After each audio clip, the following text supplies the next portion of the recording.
following is Imam Khamenei's letter, addressed to American university students following their courageous defense of the Palestinian people.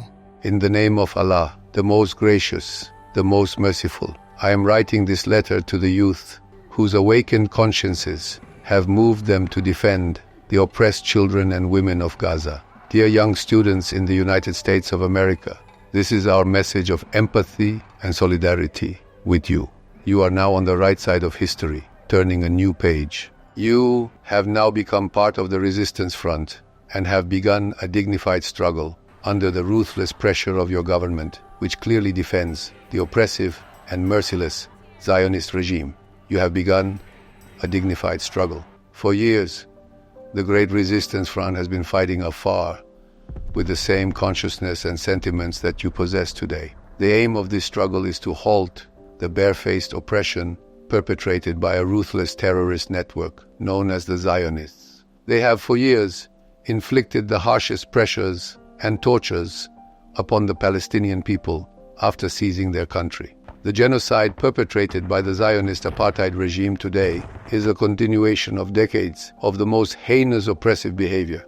Palestine is an independent country with a diverse population of Muslims, Christians, and Jews, and it has a very long history. After World War II, Zionist capitalists, with the support of the British government, gradually brought thousands of terrorists into the country. They invaded its cities and villages, killed or expelled tens of thousands of people to neighboring countries, seized their homes, markets, and farms, and established a state called Israel on the occupied land of Palestine. After this initial British assistance, the United States government has been the greatest supporter of this usurping regime. The United States has continuously provided political, economic, and military support to this regime to the extent that, with unforgivable recklessness, it has paved and aided the path for Israel to produce nuclear weapons. From the very beginning, disregarding all moral, human, and religious values, the Zionist regime has adopted an iron fist policy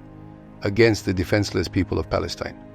Since then, day by day, it has been escalating its brutality, terrorism, and oppression. The US government and its accomplices have not even lifted a finger against this state terrorism and ongoing oppression. Today, some of the statements made by the United States government regarding the horrific crimes in Gaza are just disingenuity. The resistance front emerged from this dark and despairing atmosphere, and the formation of the Islamic Republic in Iran expanded and empowered it. The leaders of international Zionism, who own the majority of media outlets in the US and Europe, and those who are under their financial influence and bribery, have labeled this human and courageous resistance as terrorism. Can a nation defending itself against the crimes of Zionist occupiers in its own land be considered terrorist? And can giving humanitarian aid to this nation and strengthening its arms be considered as support for terrorism? These ruthless global hegemonic leaders do not even show mercy towards human values.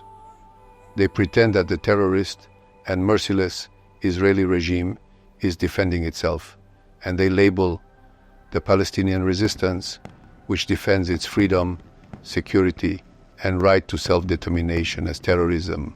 I want to assure you that today the situation is changing. Another destiny awaits the sensitive West Asia region. Many consciences have awakened on a global scale, and the truth is becoming more apparent. The resistance front has also become stronger and will continue to grow stronger.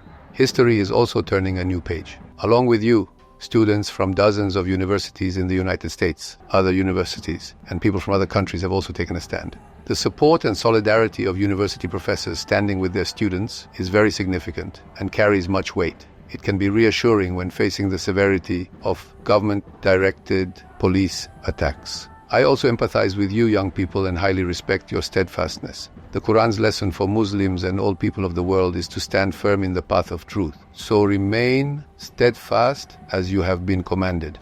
The Quran's lesson regarding human relations is, La tadlimuna wa la tudlamun. Do not oppress others, nor be oppressed. By comprehensively adhering to and acting upon these commandments and hundreds of similar cases, The resistance front will advance and will achieve victory, God willing. Letter signed by Ayatollah Khamenei, 25th of May 2024.